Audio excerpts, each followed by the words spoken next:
ಇನ್ನು ಒಂದು ಕಡೆಗೆ ಮತ್ತೆ ಯುದ್ಧದ ಕಾರ್ಮೋಡ ಕವಿತಾ ಇದ್ದರೆ ಮತ್ತೊಂದೆಡೆಗೆ ಈಗಲೂ ಕೂಡ ಗ್ಯಾಸ್ ಸಿಲಿಂಡರ್ನ ಸಮಸ್ಯೆ ಮುಂದುವರೆದಿರುವಂಥದ್ದು. ಬೆಳಗಾವಿಯ ಇಂದಿರಾ ಕ್ಯಾಂಟೀನ್ನಲ್ಲಿ ಗ್ಯಾಸ್ ಸಮಸ್ಯೆ ಈಗಲೂ ಕೂಡ ಮುಂದುವರೆದಿದೆ. ಗ್ಯಾಸ್ ಸಿಲಿಂಡರ್ ಇಲ್ಲದೆ ಅಲ್ಲಿ ಈಗ ಸೌದೆ ಒಲೆಯ ಮೊರೆ ಹೋಗಿರುವಂಥದ್ದು ಸಿಬ್ಬಂದಿ ಅಡುಗೆ ಮಾಡೋದಕ್ಕೆ.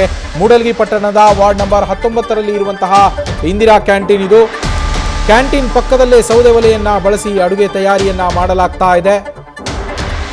ಈ ಬಗ್ಗೆ ಸಲಹೆ ಸೂಚನೆಯ ಪುಸ್ತಕದಲ್ಲಿ ವಿದ್ಯಾರ್ಥಿ ಕೂಡ ಬರೆದಿದ್ದಾರೆ. ಗ್ಯಾಸ್ ಬರಬೇಕು, ಇಡ್ಲಿ ಮಾಡಬೇಕು ಅಂತೇಳಿ ವಿದ್ಯಾರ್ಥಿ ಅದರಲ್ಲಿ ಬರೆದಿರುವಂಥದ್ದು.